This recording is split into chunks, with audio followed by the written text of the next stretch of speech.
The Alps, a stone giant stretching 1,300 kilometers. Here, winter lasts 8 months, and temperatures can drop to -40 degrees. The air lacks oxygen, and the slopes are exposed to the wind. How have living creatures adapted to these harsh conditions?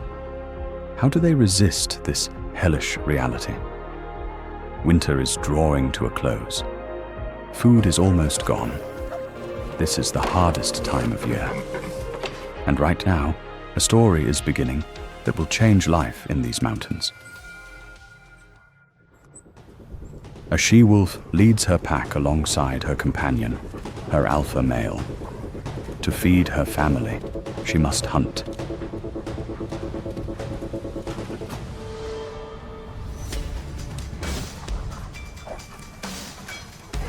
The young deer she pursues has never seen wolves before, but instinct tells him what to do.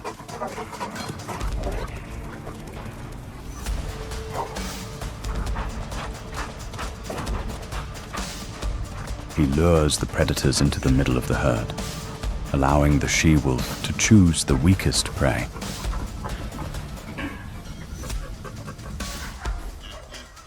In this way, he saves himself by sacrificing a sick member of his kind. This is not cruelty, but necessity.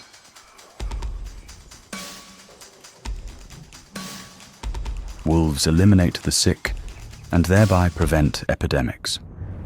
Such is their role in nature.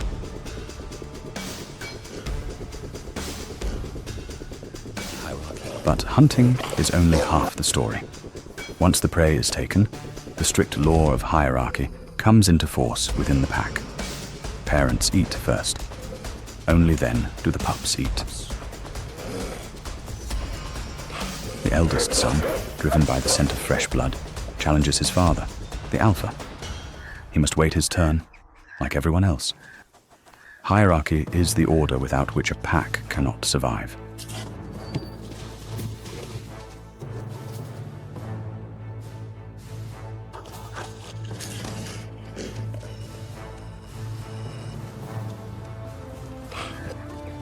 Wolves in the Alps have only one serious rival, the brown bear. A massive predator, hungry and powerful, arrives drawn by the scent of meat.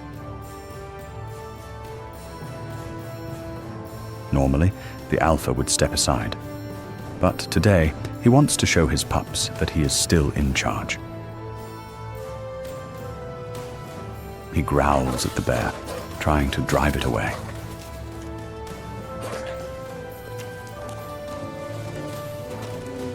The bear is not afraid of wolves. He is stronger, and he knows it.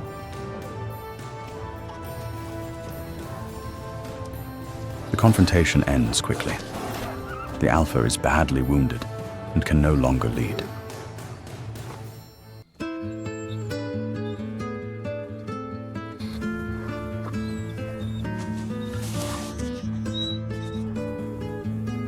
The pack's eyes turn to the eldest son. Everyone submits to the new leader.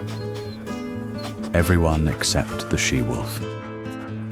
She cannot forget her lifelong companion. Among wolves, pairs bond for life, and she is not ready to accept a new leader. But there is another reason she must leave. The she-wolf is expecting pups. Among wolves, only the alpha female is permitted to breed. If she stays, her future pups will be killed at birth. Her instinct tells her, run. Find new land for your family. The she-wolf leaves. She abandons the Dolomites and heads north, avoiding encounters with other packs.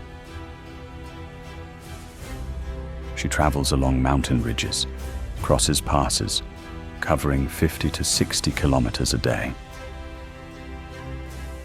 From Austria into Switzerland, across the St. Gotthard Pass and Monte Rosa, past the majestic Matterhorn. In a few weeks, she covers more than 1,000 kilometers. She is tired, Her strength is fading, but she cannot stop. Soon she will give birth.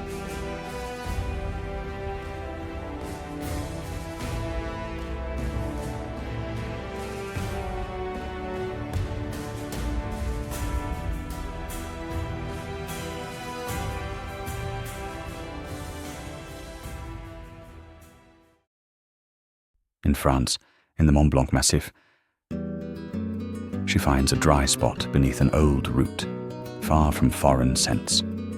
There she digs a den and gives birth. 8 pups come into the world. 2 die immediately. The she-wolf eats them so as not to attract predators. The remaining 6 are her new family, the reason she continues to fight. But danger is close. The lynx, the most stealthy predator of the mountains, has already sensed the den. It can lie in ambush for hours, waiting for the she-wolf to leave in search of food. The she-wolf is hungry. Weeks have passed since she last ate anything other than grass and earthworms. If she were in a pack, other females would help feed the pups. But she is alone, and every day is a trial. The pups grow. They begin to venture out of the den, exploring the world, imitating their mother. One of them is a true adventurer, restless and curious. He does not understand the danger lurking beyond the shelter. The she-wolf must remain vigilant every second. The time for weaning arrives. The mother stops producing milk and begins to bring back regurgitated meat. But she has nothing to regurgitate. The pups lick her muzzle, begging for food, and she cannot give them anything. She must find a solution, or they will perish. The only available prey is sheep. But if the she-wolf attacks livestock, she will confront her oldest enemy, humans. Right here, at this most tense moment in the story, I want to ask you, what do you think? Will the she-wolf overcome this challenge? Share your thoughts in the comments. And if you care about the fate of this courageous mother, give this video a like. It shows that this story deserves to be told. Now, let's continue. In these mountains, there is a man who chose not to kill wolves, but to protect his flock in a different way. His name is Matthias. He was entrusted with 650 sheep to lead them through the most dangerous summer pastures of the Vercors. In the past, no shepherd had managed to keep a flock intact here because of wolves. But Matthias has his own pack, dogs. Light and swift herding dogs gather the strays, while heavy livestock guardian dogs patrol the perimeter. They mark their territory, scout the surroundings, and are ready to repel any predator. The wolves lurking nearby catch the scent of the dogs. They are not looking for a fight. If the land is claimed, they move on, seeking easier prey. The she-wolf understands. Here, she will not find food. She must go further.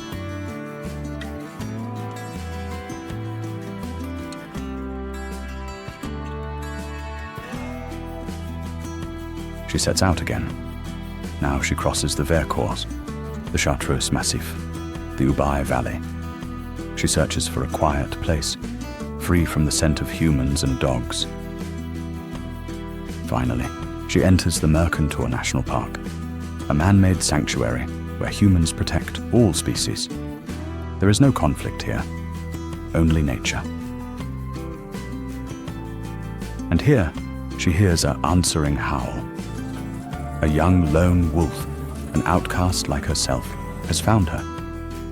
In this journey of 1,300 kilometers, the she-wolf has crossed nearly the entire Alps alone. She left the Dolomites in winter, gave birth in Mont Blanc, crossed the Vercors and the Écrins. And now, at last, she is not alone. Weeks pass. A camera trap captures the first images of the new pack. The she-wolf has rebuilt her family. She has her own territory, her own hunting grounds, and her surviving pups, now nearly grown. Her journey is not merely a story of survival. It is a story of revival. In the 20th century, wolves nearly disappeared from Europe. In France, not a single one remained. Only a few isolated families in the Italian Alps preserved the species. But in the 1990s, lone wolves like our heroine began to return. They traveled thousands of kilometers, established new packs far from their birthplace, gradually repopulating the mountains. Today, there are around 2,000 wolves in the Alps. They have become a symbol of this ancient land's rebirth. What is the secret of their survival? Wolves are not the strongest predators. They have rivals more powerful than themselves. But their strength lies in family, in the willingness to sacrifice for others, in the ability to take incredible risks to create new offspring. The she-wolf did not give up when she lost her alpha. She did not give up when she was left alone with 6 hungry mouths. She crossed an entire mountain range to find her place. And in this, she is not alone. In the Alps, all creatures live by this law. Female chamois help one another care for their young. Birds form mixed species flocks to search for food together. Trees support their elders with their roots, sharing water and nutrients. High-altitude flowers press close to one another to preserve warmth and moisture. Even humans in these mountains rely not only on themselves, but on their faithful companions, their dogs. They all know the mountain is stronger than they are. Wind, snow, cold, altitude, these are forces that no individual can overcome alone. So they help one another. Because in the harsh world of the high mountains, it is not the strongest who prevail. Those who prevail are those who stand together. The she-wolf, whom we have named Louve, has completed her journey. She found a new family, established a new pack, and gave the Alps new life. Her story is not the story of a lone wolf, but of a wolf who understood the essential truth. Even in exile, even in solitude, you are never truly alone. As long as there are those for whom you press forward, you will not be lost in these mountains. And now, as winter once again covers the peaks, a wolf's howl echoes through the alpine valleys. It is the voice of a new pack. It is the voice of survival. It is the voice of the Alps. If this story of resilience and family devotion moved you, please give this video a like. Share it with those who also appreciate the wild. Subscribe to the channel so you don't miss new documentary stories from the natural world. And be sure to write in the comments which animal you would like to see in a future episode. Thank you for watching. Until next time, in the world of the wild.